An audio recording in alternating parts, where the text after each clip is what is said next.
Salut tout le monde, je m'appelle Ben, bienvenue à La Chapelle en ligne. La Chapelle, c'est une église pour ceux qui n'y vont pas et notre objectif est de véhiculer le message de Jésus d'une façon accessible et pertinente. Si tu te joins à nous pour la première fois, j'espère que le message te parlera. La semaine prochaine, nous allons vivre des baptêmes d'eau à Montréal et à Québec. Si tu as donné ta vie à Dieu dernièrement, je t'invite vraiment à faire ce pas 2 fois. Pour nous à La Chapelle, le baptême, c'est la démonstration d'une vie transformée par Jésus. Alors si tu as des questions et que tu as envie de te faire baptiser, tu peux nous écrire à baptême@commerciallachapelle.me. Ça va vraiment nous faire plaisir de t'accompagner dans ton cheminement. Aujourd'hui, on continue notre série sur la grâce et c'est pasteur Jean-René Bibeau qui nous apporte le message. On se retrouve juste après ça. Yeah! Super! Vraiment content d'être là ce soir. Ce soir, on est dans la série sur la grâce. Et je suis tellement heureux de pouvoir porter la prédication sur ce sujet-là. C'est un sujet qui me touche, c'est un sujet que j'aime. Je pense que c'est le seul sujet. C'est le seul. OK, je vous amène avec moi en Alberta. Mon premier voyage que j'ai fait en avion, ça a été pour aller en Alberta. OK? Et puis, j'avais pas vraiment le goût d'y aller au départ. Moi, j'étais comme, non, moi, je suis un gars du Québec, je reste au Québec, je parle même pas anglais. Je veux pas aller là. Mais là, finalement, David Potier, à l'époque, on travaillait déjà ensemble, on faisait déjà des choses ensemble. Et puis, David Potier, il disait, ouais, viens JR, ça va vraiment faire une différence. On allait là-bas, voir des églises et tout, apporter la prédication, jouer avec mon band de musique. C'était quand même très cool. Et là, on se retrouve en Alberta, finalement, je dis oui. Et là, j'étais avec de mes chums de gars, on est là en Alberta, dans un centre d'achat, OK, intérieur, centre d'achat intérieur. Il y avait des super beaux animaux à l'intérieur, il y avait des phoques qui étaient là, tu sais, à l'intérieur. On était fascinés, là, tu sais. Fait que là, moi et mes chums de gars, on était là, regarde le phoque là-bas, regarde le phoque. Puis on n'arrêtait pas, tu sais, regarde le phoque là-bas, il est drôle, le phoque, tu sais. Là, on était là, on avait bien du fun. Puis là, on était là avec d'autres chrétiens, plein de chrétiens et tout, tu sais. Regarde les phoques. Puis là, à un moment donné, je remarque les mamans, tu sais, qui bouchent les oreilles de leurs petits gars, tu sais, parce qu'on utilisait des mauvais mots. Et qu'on était sale à ce moment-là. On disait le mot fuck. Ça n'a pas d'allure, tu sais. C'est comme là, j'ai réalisé. J'ai dit, OK, ouais, je dis quoi qu'il faut pas. Les gars, comment on dit ça en anglais? Je savais pas, moi. Je parle pas très bien en anglais, surtout à cette époque-là, encore moins. Mais c'est fou pareil. Qu'est-ce que tu as le droit de dire? Qu'est-ce que tu as le droit de faire? Le titre de mon message ce soir, c'est « Est-ce que j'ai le droit? » J'ai-tu le droit? J'ai le droit. Pour beaucoup de gens, la religion, c'est est-ce que j'ai le droit ou j'ai pas le droit. Moi, quand je dis que je suis chrétien, OK, t'as-tu le droit de faire ça? T'as-tu le droit de dire ça? T'as-tu le droit de regarder ça? T'as-tu le droit de faire l'amour avant le mariage? T'as-tu le droit? Hein? On se fait poser... Là, quand je dis que je suis pasteur, tu sais, OK, là, encore plus. Tu sais, ouais, mais toi, t'as-tu le droit d'être marié et tout? Tu sais, c'est sûr qu'on va me comparer au prêtre et tout. Mais pour beaucoup de gens, la religion, si tu dis que tu es chrétien ou si tu es ici pour la première fois, tu te dis, ouais, moi je veux voir c'est quoi j'ai le droit de faire et c'est quoi j'ai pas le droit de faire. Il y en a même des fois qui seraient intéressés à entendre parler du message de Jésus, mais qui se disent, ouais, mais parce que j'ai pas le droit de faire ci puis pas le droit de faire ça, je suis pas sûr que ça m'intéresse. C'est quand même quelque chose. Est-ce que j'ai le droit? Sur la bouche des Québécois, je sais pas, en France, je sais pas ailleurs, mais je sais qu'ici, moi, dans mon école secondaire à Drummondville, à La Poudrière, ça s'appelait La Poudrière, mon école secondaire. Hein? On se comprend? J'ai un autre gars qui était à Poudrière en arrière. OK? Le monde, il comprenait pas que j'étais chrétien. Parce que pour eux autres, c'était juste des règles. Tu dis pas ça, tu t'habilles pas comme ça. OK, j'ai-tu le droit de me tatouer? J'ai-tu le droit d'avoir un piercing? J'ai-tu le droit d'avoir un sac banane pour prêcher en avant? Tu sais, je l'ai pas mis aujourd'hui, je voulais être clean. Je voulais pas créer de confusion. Tu comprends? Non, mais on rit, mais il y a des gens que ça peut offusquer. Des fois, tu sais... Ah oui, je dis ça live. Mais pour des gens, d'avoir un pasteur comme moi qui des fois fait des blagues, des fois fait des vidéos qu'on dirait qu'il parle pas de Jésus ou qu'il a son sac banane en avant, c'est irrespectueux pour Dieu. Quand finalement... J'aime vraiment Jésus. C'est vrai. C'est pas du fake. Je l'aime pour vrai. Puis je suis content d'être moi-même. Puis je suis content qu'à l'église ici, au Myland, je peux être moi-même. Je trouve que c'est vraiment beau. Mais on va se le dire, c'est quand même quelque chose qu'on se pose tellement de questions. Est-ce que j'ai le droit? J'ai-tu le droit de regarder ça? J'ai-tu le droit de tricher dans mes cours? J'ai-tu le droit d'avoir du sexe? J'ai-tu le droit de fêter l'Halloween avec mes enfants? Ou de décorer pour l'Halloween? Ça s'en vient, tu sais. Puis dans l'histoire, cette question-là était là, vraiment profonde. Est-ce que j'ai le droit? Moi, quand j'étais jeune, il y en avait qui n'avaient pas le droit d'écouter les Simpsons. Moi, ça a fait mon éducation, les Simpsons. Et ça, moi, à 4h30 tous les soirs, j'étais devant ma télé à écouter les Simpsons tout le temps. Ah, j'aimais tellement. Y en a-tu d'autres? Moi, j'ai des amis qui avaient... Y en a-tu qui n'avaient pas le droit d'écouter les Simpsons? Juste, non, mais tu sais, on va se le dire, là, on a le droit, là. Tu sais, il y en avait... Tu sais, on juge pas. On juge pas, mais c'est ça pareil. Tu sais, dans l'histoire, j'ai-tu le droit de faire ça ou j'ai pas le droit de faire ça ou regarder ça? Il y a tellement eu d'affaires. Moi, j'ai un chandail AC/DC que j'aime mettre. Je le trouve vraiment cool, puis j'aime cette band-là. Mais il y a des gens qui sont pas très contents que j'aime ça, tu sais. Parce qu'à l'époque, écouter du AC/DC, c'était le diable. C'était ça. Puis, je veux pas juger. Parce que des fois, on sait pas. Est-ce que j'ai le droit? Est-ce que j'ai pas le droit? Il y a une époque où dans l'Église, on se demandait si c'était correct d'écouter des films. Pourquoi?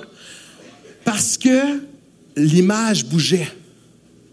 Fait qu'on essayait de représenter finalement des vraies personnes. Puis est-ce qu'on était en train d'essayer de copier Dieu avec ça? Fait que c'était des débats dans des églises, tu sais. Puis c'était vrai, là. C'était des vrais débats, des vraies questions. Puis c'était comme, chaque personne était super sincère face à ces questions-là. Est-ce que j'ai le droit? Est-ce que j'ai le droit d'écouter ça? Il y a eu des époques. Moi, quand j'avais 16 ans, j'étais dans une église, j'étais nouveau croyant. Et puis, j'avais le droit de jouer de la guitare électrique, mais pas de distorsion.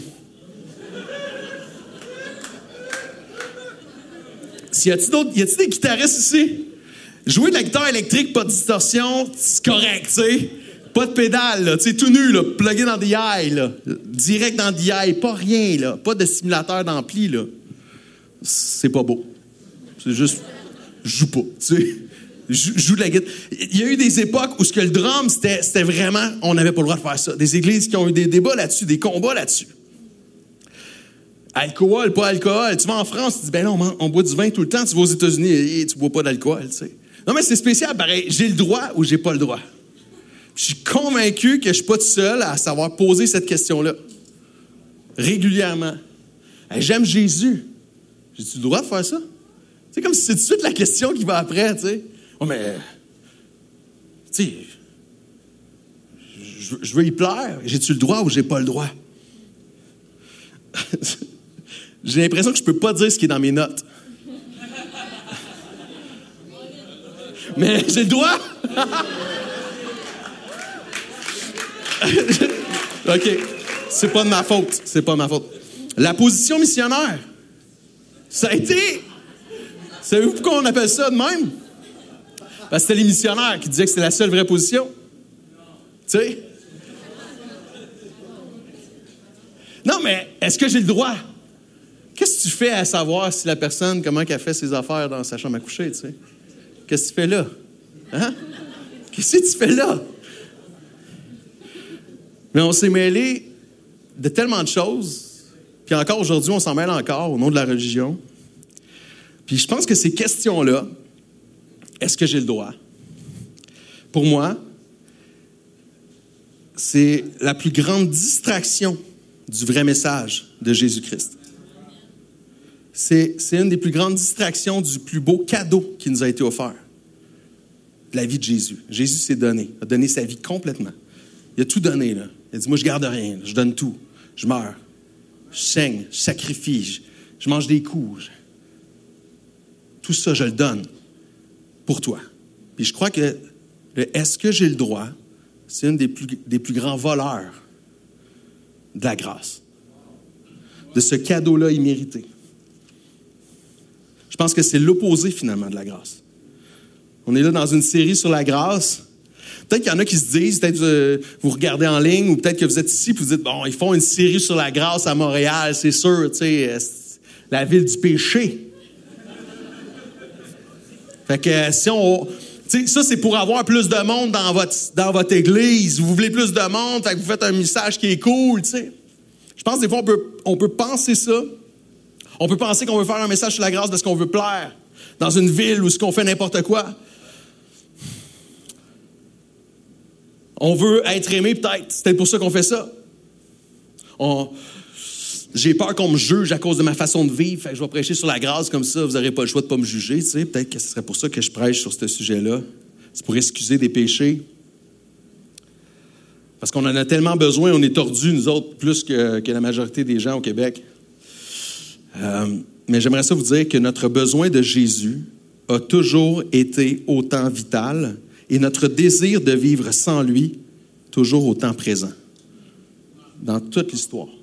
Dans toute l'histoire, le besoin d'être purifié par Jésus a toujours été vital.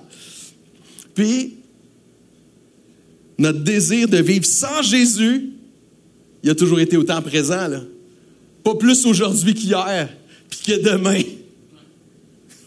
C'est ça la vérité.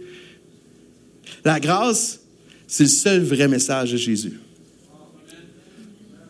La grâce, ça peut sembler super compliqué pour certains. Peut-être que ce mot-là est comme, OK, qu'est-ce que ça veut dire, la grâce? On a eu un super message de David Potier la semaine passée. La grâce, c'est Jésus.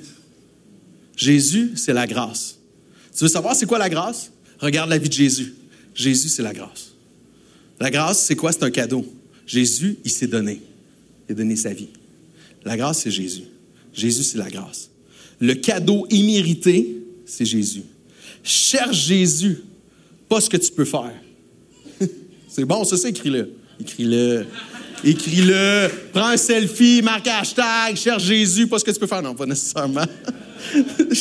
Je mets pas de pause comme ça sur mes réseaux sociaux, tu sais. Je vous dis de le faire. Mais bon. Je vous dis pas quoi faire, dis-moi pas quoi faire. Mais vous pouvez. Puis peut-être qu'il y en a qui sont là, qui sont comme peut-être pas sûrs de ce que je parle là. Tu sais, déjà, je pense que je commence quand même assez raide. Mon message, vous voyez déjà mes couleurs, comment je suis. Ça commence déjà où ce que je suis. Peut-être que tu n'es pas sûr. Peut-être que toi, tu dis, ouais, mais moi, j'aimerais vraiment savoir ce que dit la Bible sur est-ce que je peux ou je peux pas. J'aimerais savoir c'est quoi la position de la Bible sur tel sujet. Puis t'es pas sûr quand je dis cherche plus Jésus que ce que tu peux faire ou peux pas faire. Peut-être que t'es pas sûr. Mais je vais aller dans mon histoire préférée de la Bible. Je pense que cette histoire-là, je pourrais la prêcher 50 fois de suite sans me tanner. Cette histoire-là, elle parle puissamment. Je ne me tannerai jamais de l'écouter puis de l'entendre. Fait qu'on va aller lire cette histoire-là qui se trouve être dans Jean 8. C'est une histoire où le héros, c'est Jésus, on s'entend. Fait qu'on va lire ça dans Jean 8, verset 1. Alors, c'est écrit, « Quant à Jésus, il partit pour le mont des Oliviers. » Il est allé prier, très probablement. Mais le lendemain, il revint de bonne heure dans la cour du temple, et tout le peuple se pressa autour de lui. Alors il s'assit et il se mit à enseigner. Tout à coup, les spécialistes de la loi et les pharisiens traînèrent devant lui une femme qui avait été prise en flagrant délit d'adultère. Ils la firent avancer devant la foule. Ils la placèrent bien en vue devant Jésus. Il la pitch à terre devant Jésus. « Maître, lui dirent-ils, cette femme a commis un adultère. Elle a été prise sur le fait. Or, dans la loi, Moïse nous a ordonné de lapider, ça c'est lancer des pierres jusqu'à la mort, les femmes de ce genre. Toi, quel est ton jugement sur ce cas? » En lui posant cette question, il voulait lui tendre un piège dans l'espoir de lui trouver quelques prétextes pour l'accuser. Mais Jésus se baissa. Il se met à la hauteur de la femme. Il se mit à écrire du doigt sur le sol. Eux, ils insistaient, répétant leurs questions. Alors il se releva et leur dit, « Que celui d'entre vous qui n'a jamais péché lui jette la première pierre. » Puis il se baissa de nouveau, il se remit à écrire sur le sol. Après avoir entendu ces paroles, ils s'esquivèrent l'un après l'autre, à commencer par le plus âgé, laissant finalement Jésus seul avec la femme qui était restée au milieu de la cour du temple. Alors Jésus se leva et lui dit, « Eh bien, où sont donc passés tes accusateurs? Personne ne t'a condamné? » « Personne, Seigneur, lui répondit-elle. Alors Jésus reprit, « Je ne te condamne pas non plus. Va, mais désormais ne pêche plus. » Ça, c'est toute une histoire. C'est vraiment une histoire qui frappe. Jésus, il nous enseigne par son silence, par sa position, par une phrase qui paraît simple, mais tellement puissante. Il n'a pas fait plein de choses ici, mais il enseigne pour toute l'histoire, pour nous autres aujourd'hui, pour il y a 1000 ans. Jésus enseigne qu'est-ce que c'est la grâce. 3 observations que je veux regarder avec vous. Puis 3 choses qui peuvent changer, qui changent ma vie, qui peuvent changer ta vie. La première, c'est Jésus, sa position, alors qu'ils prennent cette femme-là. Bon, c'est toujours la question qu'on se pose, il est où le gars, tu sais? C'est toujours ça, tu sais. Pourquoi? Pourquoi qu'il y a juste une fille qui s'est fait pogner puis mettre devant tout le monde? Le gars, on l'a laissé, tu sais. Ça montre à quel point l'homme est méchant, je trouve, c'est quelque chose. Mais il pogne une femme en flagrant délit, là, fait qu'elle est sûrement pas super bien habillée, là. Peut-être tout nu, tu sais. Peut-être juste avec un drap. Puis elle lance devant tout le monde, dans le temple, l'endroit là, religieux, là, où est-ce qu'on est pur. Devant tout le monde, là, en plein milieu. Là. Tiens, voici son péché. Avec plein d'hommes purs et droits qui... Ils ont pris sûrement quelque chose, là, un drap, pour ne pas être touchés. Tu sais, Puis elle lance devant Jésus. Tu sais. Et Jésus, lui, sa position va être de se pencher. Il lance cette femme-là dans la saleté. Il la lance par terre avec son péché, avec son humilié, sa nudité, devant tout le monde. Et Jésus ne lui se recule pas avec dédain. Il s'accroupit. Puis il reste en silence. Il ne dit rien. Il se met là où elle est. Jésus se met là où nous sommes. La grâce, ce que j'observe là, c'est ça. C'est que la grâce, elle vient là où je suis. Pas là où je veux être, pas là où je devrais être, pas là où ce que je vais être, mais là où je suis maintenant.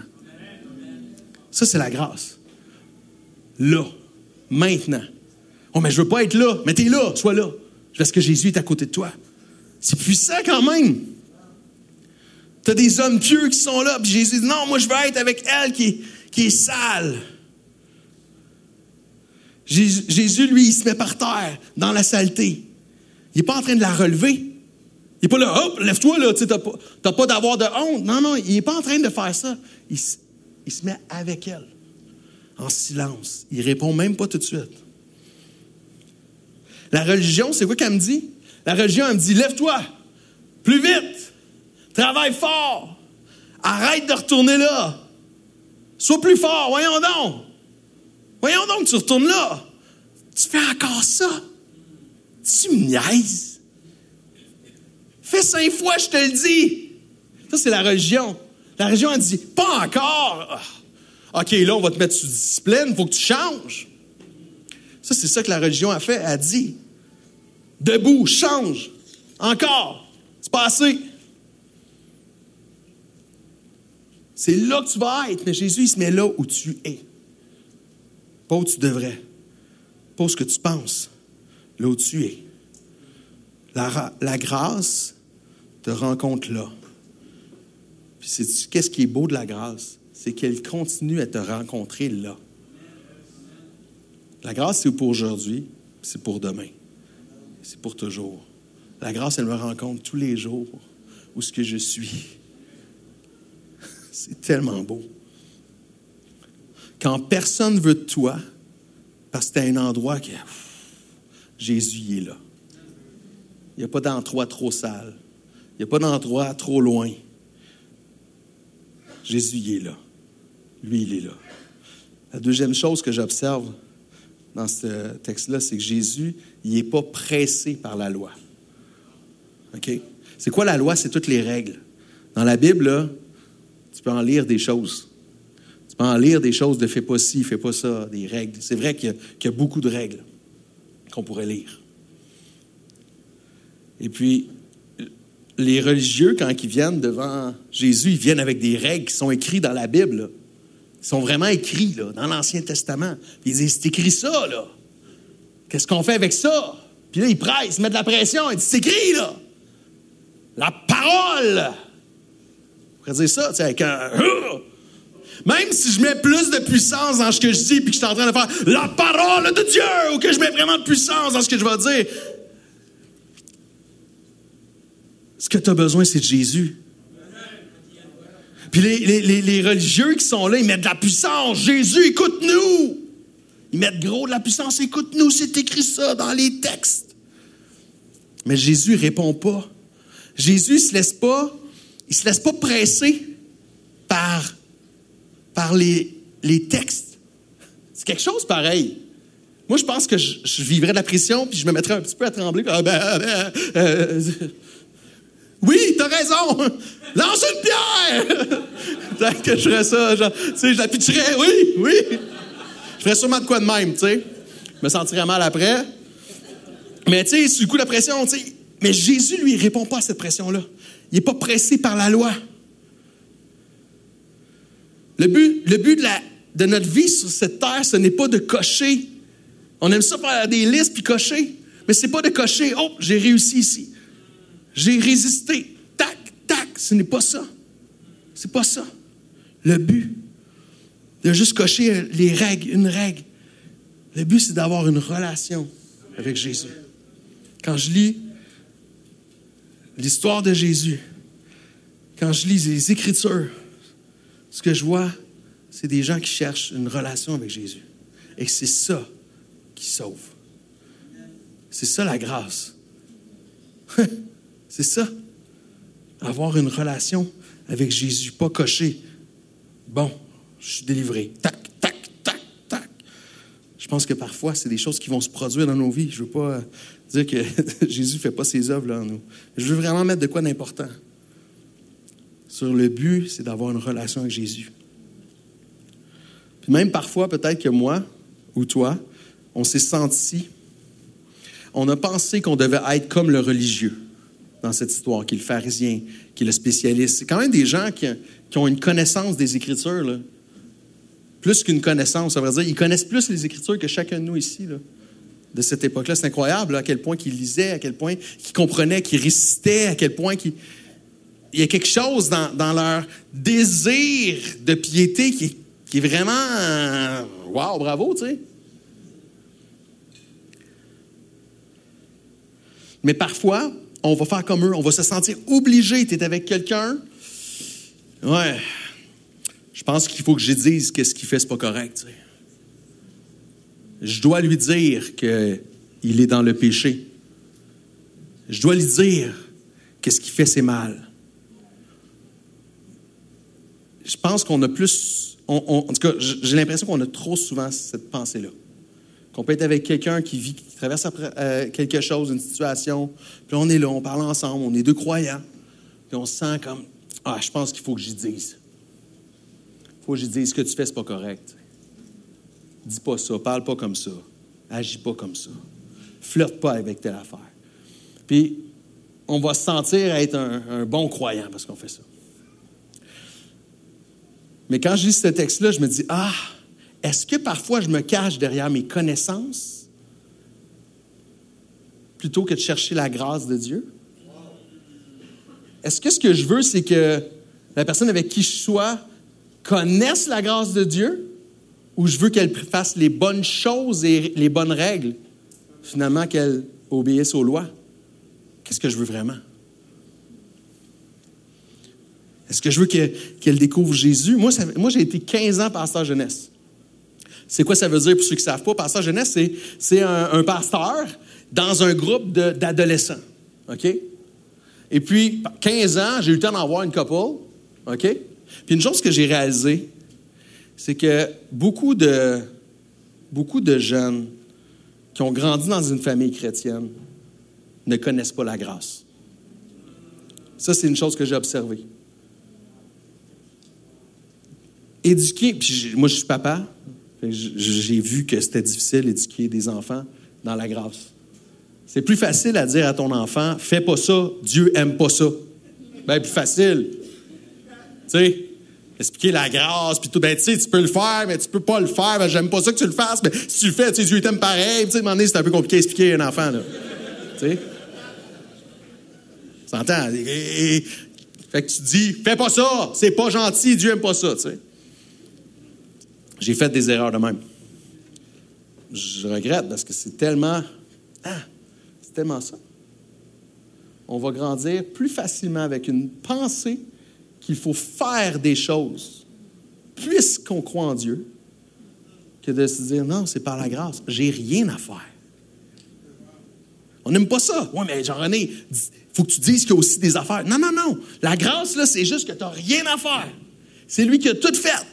Jésus qui a tout accompli. Il a tout. Pas un peu, pas en partie, tout. Oublie pas, tu n'es pas obligé de répondre puis de dire à la personne, hey, juste te dire, tu sais, tu es dans un péché présentement. Peut-être que tu es en train de distraire l'autre du but, qui était s'approcher de Jésus puis de connaître la grâce. Moi, j'ai eu le privilège, quand je suis devenu chrétien, je me sens privilégié de la relation que j'ai avec ma mère. Elle est déjà venue avec moi apporter une prédication. Plusieurs qui connaissent ma mère. Quand je suis devenu chrétien, moi, je consommais beaucoup. Je consommais de la drogue, j'en vendais. J'ai fait beaucoup de niaiseries. Là. J'avais une époque vandaliste, puis des affaires de même. Puis ma mère, elle, quand elle m'a vu déraper à ce point-là, c'est comme si, hey, j'ai besoin de Jésus. T'sais, elle s'est retournée vers Jésus plus. Puis je me rappelle, quand je suis devenu croyant, ça a été vraiment quelque chose d'intense. J'ai vraiment changé dans mon caractère. Okay? J'étais quelqu'un qui était très rendu down puis qui s'aimait plus. Puis tout d'un coup, c'est comme s'il y avait une joie qui sortait puis qui débordait de moi-même. T'sais. Puis je me rappelle, ça faisait quelques mois, j'étais chrétien, puis j'étais en train de faire du pouce, puis c'est ma mère qui me ramasse. OK? C'est ça. Puis j'ai dit, oh, hey! C'est cool! Salut, maman! Elle dit, tu s'en vas où? Je m'en allais à l'église. Elle dit, tu t'en vas où? Je m'en vais à l'église. Ah, OK, embarque, je vais aller te porter direct. Là, je suis là dans le tour avec ma mère. On s'en va pour l'église. Et là, elle me dit, ouais, tu prends-tu encore de la drogue, toi? Elle dit ça de même. Puis là, je la regarde, je dis, ben oui, c'est quoi le rapport? Ben, je sais pas, là, tu es rendu chrétien, tu vas à l'église. Ça a zéro rapport, maman. OK? Elle dit, pas de trouble. On s'en va à l'église, elle me drop à l'église, elle repart, moi, je fais mes affaires, puis tout. C'est la meilleure chose que ma mère a faite à ce moment-là. C'est le meilleur enseignement qu'elle m'a fait à ce moment-là. Parce que elle a juste rien dit. Elle a juste fait OK. C'était une discussion. Puis on a continué à discuter d'autres choses. Parce que elle aurait pu sauter sur cette occasion-là. C'est ma mère. Elle veut pas que son gars il prenne de la drogue. Tu sais, elle a peur sûrement là. Il y a des effets là-dedans. Vendre, tu sais, c'est risqué puis tout. Mais ma mère, elle a pas... Je pense que c'est une grâce de Dieu qu'elle a agi de cette façon-là à ce moment-là. Mais moi, ça m'a enseigné beaucoup à ce moment-là. Que avoir la foi en Jésus, c'est pas des actions. C'est une relation. Puis j'étais sincère dans ma relation avec Jésus. Puis ma mère, à ce moment-là, elle n'est pas là pour l'expliquer, mais moi, comment je le comprends, elle a choisi de faire confiance au Saint-Esprit.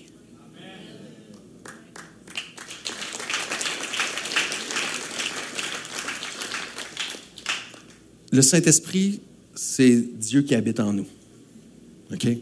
Quand tu mets ta foi en Jésus, Dieu habite en toi. Et le Saint-Esprit, c'est lui qui guide mes pas un à la fois. Et elle a fait confiance que c'était mieux le Saint-Esprit qui me guide que elle. Rappelle-toi de ça. Quand tu es tout seul avec ton ami et tu dis, oui, mais là, si j'y dis pas qu'il est dans le péché, qui c'est qui va y dire? Moi, ce que j'aimerais te dire, c'est, est-ce que tu fais vraiment confiance que le Saint-Esprit est en lui? Puis que c'est vraiment ce que l'autre a besoin? Je pense que ça, c'est la vraie question. Je vais faire confiance à Dieu pour les gens autour de moi. Puis pour moi aussi.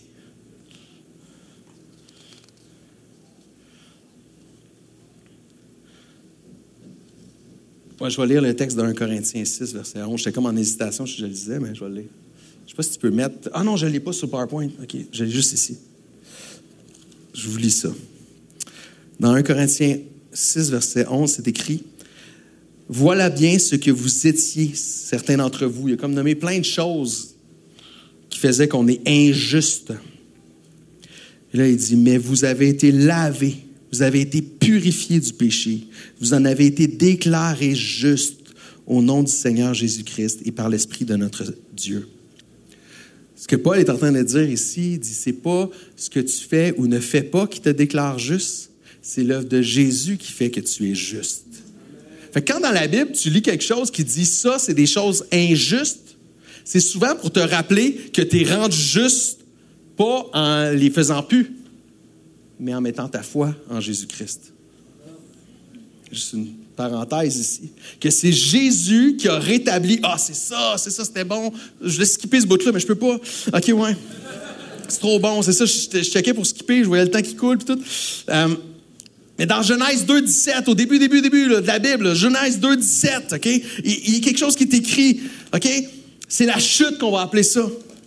Et la chute, c'est quoi? C'est que Adam et Ève, vous connaissez l'histoire, tu sais, qui ont pogné un fruit, on ne sait pas. Il y en a qui aimeraient que ce soit une pomme, c'est sûr que ce n'est pas une pomme, c'est mon fruit préféré. Ils ont mangé un fruit, OK, qu'il ne fallait pas. Mais c'est quoi ce fruit-là? C'est marqué que l'Éternel ordonna à l'homme, mange librement des fruits de tous les arbres du jardin, sauf du fruit de l'arbre de la détermination du bien et du mal. De celui-là, n'en mange pas, car le jour où tu en mangeras, tu mourras. Ouh. Et ici, c'est l'arbre du bien et du mal, de la connaissance du bien et du mal. Et Dieu va dire, il dit, mange pas de cet arbre-là parce que tu vas mourir. Et ils l'ont fait, ils ont mangé. T'sais. Et la punition, la conséquence de leur péché, c'est la mort. Mais j'aimerais te dire que la conséquence, ce n'est pas que Dieu a fait, ah, voici ta punition. C'est plus que le résultat de la conscience du bien et du mal amène la mort. Parce que lorsque c'est moi qui dois choisir et me rendre juste en choisissant le bien ou le mal, j'y arrive pas. OK, je le répète? OK. La conscience du bien et du mal. Quand c'est moi qui dois choisir entre le bien et le mal pour être juste, je n'y arrive pas. C'est ça qui se passe là. C'est ça le résultat de la mort. C'est que moi, j'y arrive pas. Dieu le savait. Il dit, tu n'y arriveras pas. Tu vas essayer. Tu vas tellement essayer, mais tu n'y arriveras pas d'être juste à cause que tu choisis le bien. Non, tu n'y arriveras pas. Et ça a créé le chaos. À partir de ce moment-là, le chaos est arrivé sur la terre. C'est ça qu'on comprend quand on lit l'Ancien Testament, puis on arrive. Et qu'est-ce qui a rétabli le chaos? Qu'est-ce qui est venu être la solution? Qu'est-ce qui est venu nous sauver du chaos? Est-ce que c'est que maintenant on choisit toujours le bien? Non. C'est Jésus qui est mort à la croix et qui est ressuscité. C'est ça qui est restauré. C'est ça qui a ramené l'ordre. Ça n'a jamais rapport avec que je fasse la justice. C'est lui qui me rend juste. La dernière observation, Jésus va dire que celui qui n'a jamais péché lance la première pierre. C'est quand même assez puissant. Il amène tout le monde au même niveau. Tout le monde au même niveau. Il dit, OK, on est tous là. OK, on est tous là, gang. Que celui qui n'a jamais péché, ouais, c'est vrai, j'ai menti, ou mon voisin ne sait pas que c'est moi qui ai lancé une roche puis qui a brisé sa fenêtre. La troisième observation, c'est Jésus ne nous condamne pas. Il met tout le monde au même niveau pour que tout le monde réalise, OK, on est tous pris avec le péché. On est tous pris avec cette prison-là de choisir le bien puis le mal, puis que finalement, on choisit souvent la mauvaise chose. Et chacun des accusateurs va partir, un à la fois. Chaque accusateur, du plus vieux au plus jeune, va partir parce qu'ils sont tous coupables. Ils se rendent tous coupables par leur action.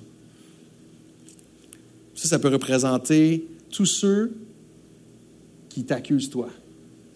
Ou toutes les choses que tu as faites qui t'accusent. Jésus, à ce moment-là, est en train de les enlever une par une. Une par une, Jésus il les enlève parce qu'il va dire « Je ne te condamne pas ». Celui qui a le pouvoir de te condamner, celui qui a toute l'autorité et toute la droiture pour te condamner, dit, je ne te condamne pas. Celui qui est à terre à côté de toi, alors que les autres sont debout à te regarder puis qui restent droits, celui qui est là, qui se met à terre, qui joue dans la saleté, il te dit, je ne te condamne pas.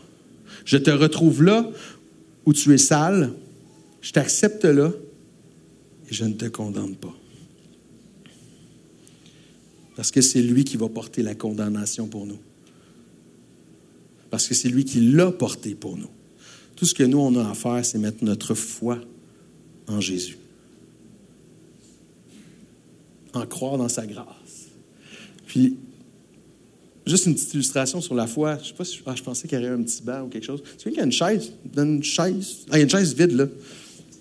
Merci.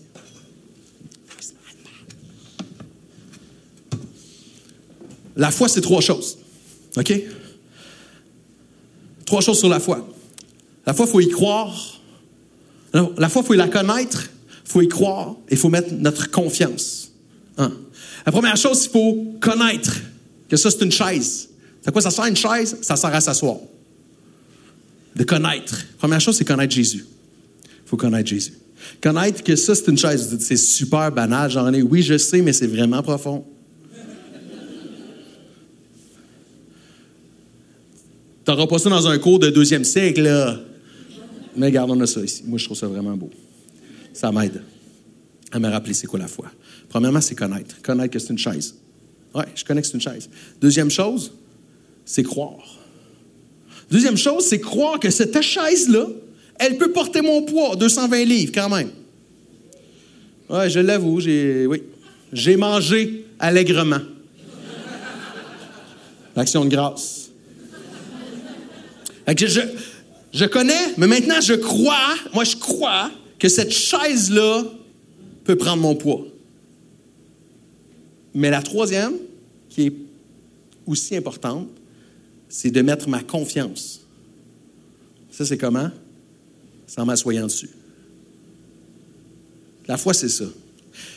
On s'entend que j'ai beau être tout sale, j'ai beau pas croire beaucoup, pas connaître beaucoup. Si je m'assois dessus, ça marche. C'est quand même profond, là. J'ai pas besoin de savoir c'est qui l'a fait, dans quel matériau qu'il l'a fait. J'ai juste besoin de connaître. Okay, c'est pas la quantité de connaissances. C'est pas la quantité de ce que je crois. C'est est-ce que je mets ma foi dessus? Est-ce que je m'assois dessus? C'est pas à quel point, est-ce que j'en connais assez sur Jésus? C'est pas, est-ce que j'ai une foi qui est grosse comme les montagnes, qui est énorme? La Bible va dire que c'était la foi grosse comme un grain de sénévé. Petit. Si tu t'assis dessus, c'est ça qui fait la différence. Est-ce que tu t'assois sur Jésus? C'est comment tu t'assois dessus. C'est si tu t'assois dessus, pas comment tu es quand tu t'assois dessus. Pas le nombre de choses que tu as faites. Hey, merci, Pat. Est-ce qu'on peut applaudir Pat et la chaise?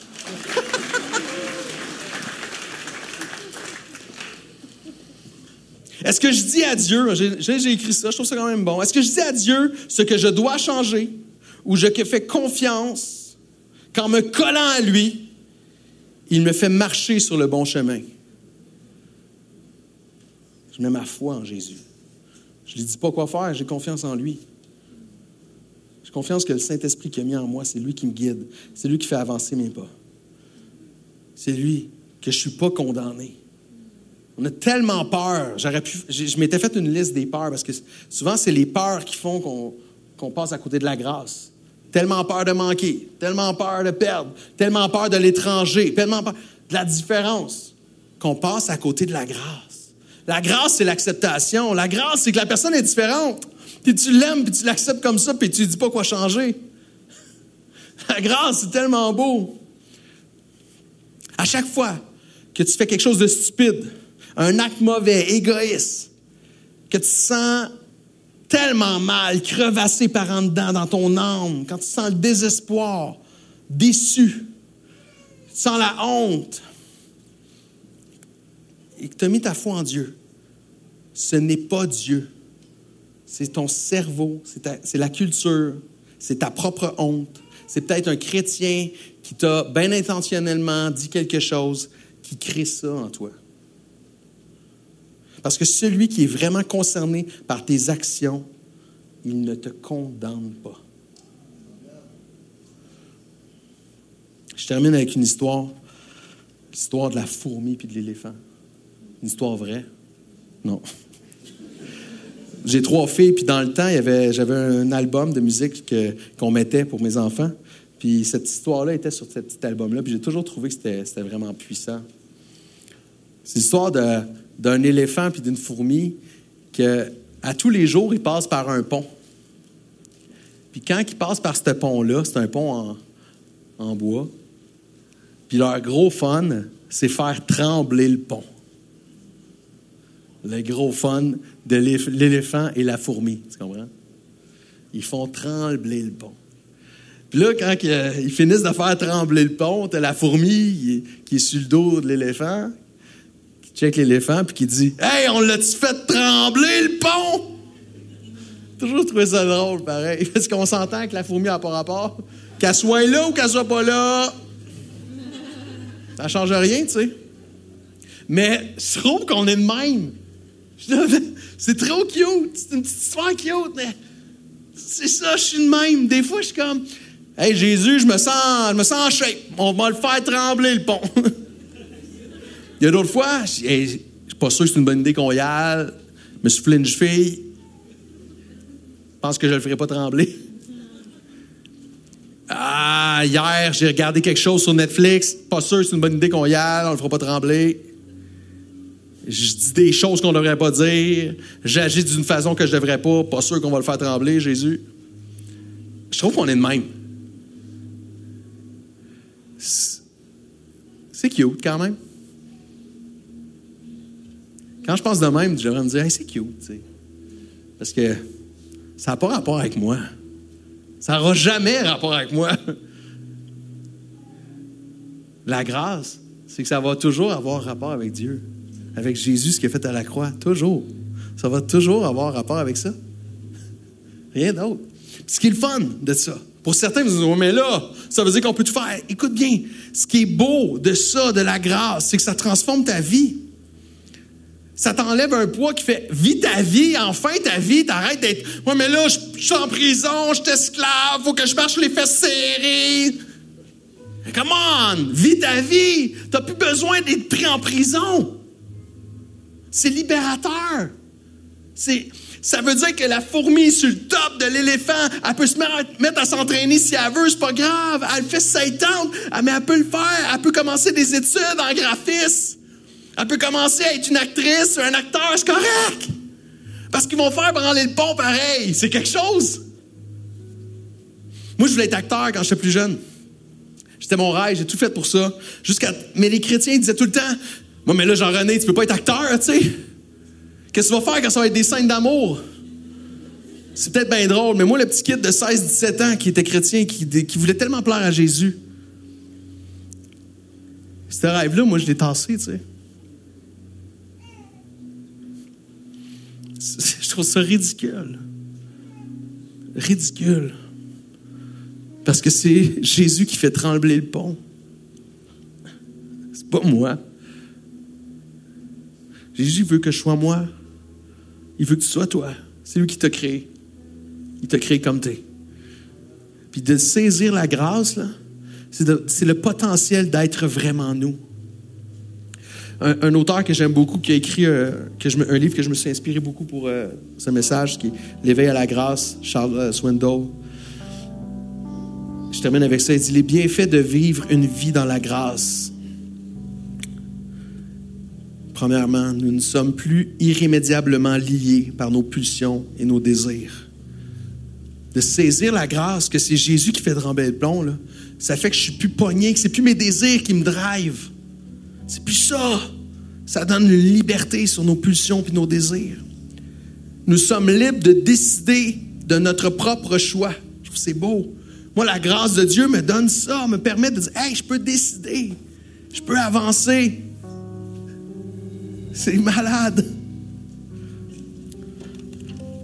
Nous pouvons penser par nous-mêmes sans subir la tyrannie des comparaisons, ni ressentir le besoin d'être conseillés.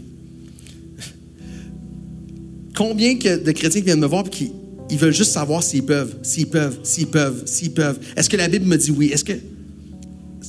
C'est comme si on se sent pris. Mais vivre par la grâce, c'est faire « Wow, je peux avancer. Je suis plus obligé d'être pris dans mon esclavage. Mais est-ce que si je fais ça, je vais tout déplaire à Dieu? » Ça fait mal faire ça. Je ne crois pas que c'est ça que Dieu veut. Il veut que tu sois libre. Il veut que tu avances. Nous pouvons croître plus rapidement vers la maturité et acquérir une plus grande souplesse d'esprit dans le but de revêtir notre vraie personnalité. Wow! Ça, c'est la grâce. C'est vrai qu'elle fait ça. Quand elle me libère, elle me permet d'avancer. Prêcher la grâce, on ne le prêchera jamais assez. Je sais que des fois, on peut avoir peur. Oui, mais qu'est-ce que ça va faire? Je pense que c'est ça que ça va faire. Prêcher la grâce. Ce n'est pas tes erreurs qui te définissent, c'est Jésus. Tu peux être toi, je peux être moi. Je peux laisser l'autre être lui.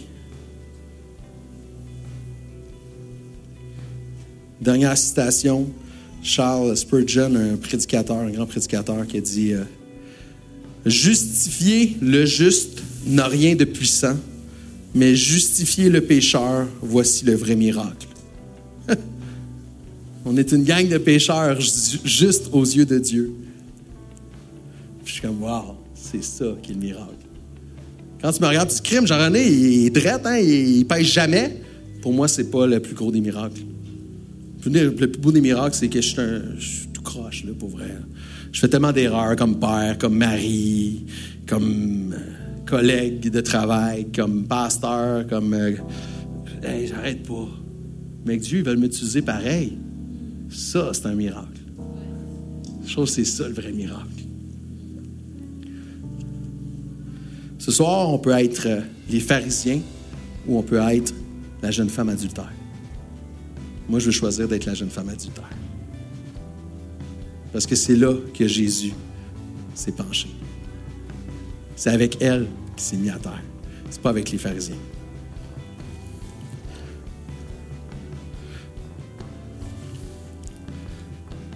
Je veux qu'on prie. Je pense que c'est un message qui nous laisse vraiment avec ce désir de vivre dans la grâce. Je veux prier pour chacun de nous, qu'on puisse être ébloui encore et encore par la grâce de Jésus. Je veux prier aussi pour ceux qui sont ici qui n'avaient jamais entendu parler de la grâce de Jésus, qui n'avaient jamais entendu parler de Jésus comme ça. Ou pour la première fois, tu dis, j'ai besoin de la grâce de Jésus comme cette femme a eu. Je suis dans ma saleté et j'ai besoin de Jésus. Je veux prier pour toi aussi. Jésus te dit, je ne te condamne pas. Et tu peux mettre ta foi en lui. Comme je me suis assis sur la chaise tout à l'heure, tu peux aussi t'asseoir et mettre ta foi en Jésus ce soir. Je veux prier pour toi. C'est simple. Ce que tu as à faire, c'est mettre ta foi et dire, je veux y croire. Seigneur, on vient devant toi ce soir. Tellement reconnaissant pour ta grâce. Seigneur, on ne sait pas comment prier. On ne sait pas comment être. Mais ce qu'on sait, c'est que ton amour pour nous est énorme. Que tu nous prends tel que nous sommes. Et tu viens nous rejoindre là où nous sommes. Tu n'es pas pressé par les règles, par les choses à faire. Tu nous aimes là où nous sommes. Comme nous sommes, sans avoir ce désir qu'on change, mais qu'on soit comme nous sommes devant toi, Jésus. Je prie pour ces personnes qui ont besoin de toi ce soir, pour la première fois, qui veulent dire oui à Jésus, qui veulent dire oui à toi. Je prie pour eux. Je te remercie pour cette grâce que tu as pour eux et qu'ils puissent s'asseoir sur toi, Jésus. C'est dans le nom de Jésus qu'on a prié. Tout le monde en dit Amen. Allez, on va se lever ensemble. Yes. Est-ce qu'on peut donner une main d'applaudissement pour Dieu qui est tellement puissant? Yes, on va se lever ensemble, on va chanter, on va aller dans la présence de Dieu.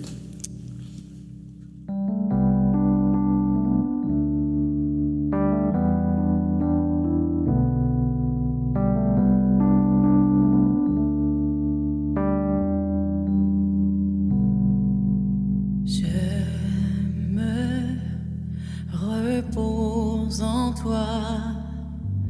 Tes promesses sont inépuisables. Ce parfum agréable, c'est ta grâce qui m'attire à toi. Ta grâce me suffit, ta puissance s'accomplit dans ma faiblesse. Ta grâce me suffit, ta présence renverse mes forteresses.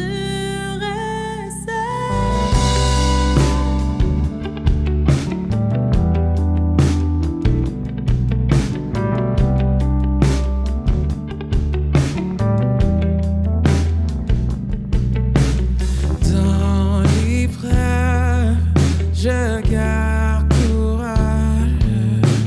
Ta force est mon héritage. Ta paix éternelle sur toi, je peux m'appuyer. Ta grâce me suffit, ta puissance s'accomplit dans ma faiblesse. Ta grâce me suffit, ta présence renverse mes forteresses.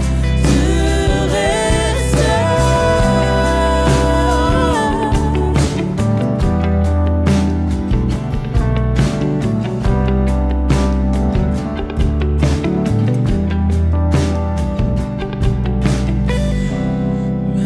joie est dans la faiblesse.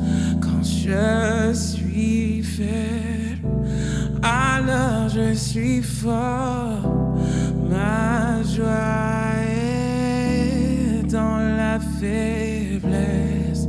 Quand je suis faible, alors je suis fort. Ma joie est dans la faiblesse. Quand je suis faible, alors je suis fort.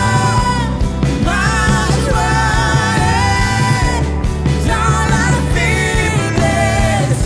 Quand je suis faible, alors je suis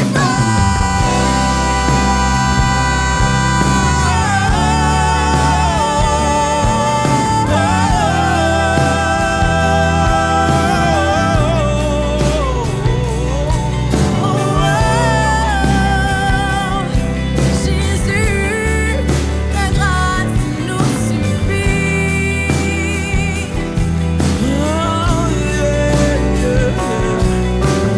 Ta grâce me suffit,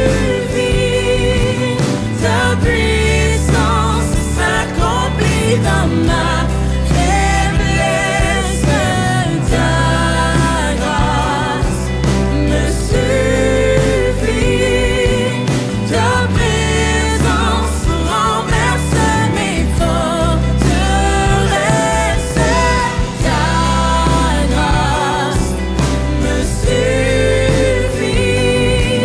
ta puissance s'accomplit dans ma faiblesse. Ta grâce me suffit, ta présence renverse mes forteresses.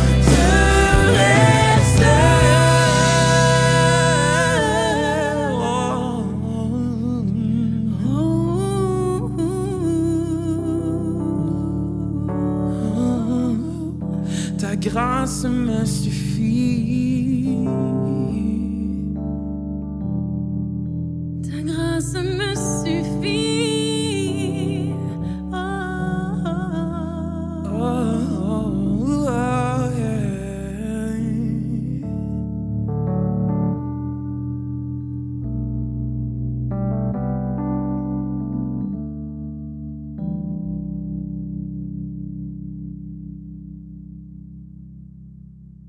C'est parfois plus fort que nous de réfléchir à ce qu'on a le droit de faire ou pas en tant que disciple de Jésus. Mais la foi, c'est simplement de le suivre en ayant l'assurance qu'il nous transforme à son image au quotidien. Si tu as envie d'échanger sur ce message et de connecter avec d'autres personnes, tu peux te joindre à l'after demain midi avec Loïc, notre pasteur en ligne. Pour finir, merci à tous ceux qui donnent généreusement semaine après semaine. Ce sont tes dons qui nous aident à vivre l'église, les dimanches en ligne et en personne et à faire une différence autour de nous. Si tu appelles La Chapelle ton église, je t'invite à donner ta dîme de façon régulière. Tu peux donner de façon automatique en allant sur notre site web ou notre application mobile. C'est facile, sécuritaire et ça fait vraiment une réelle différence. La semaine prochaine, ce sera David Potier qui nous apportera le message. En attendant, je te souhaite une belle semaine.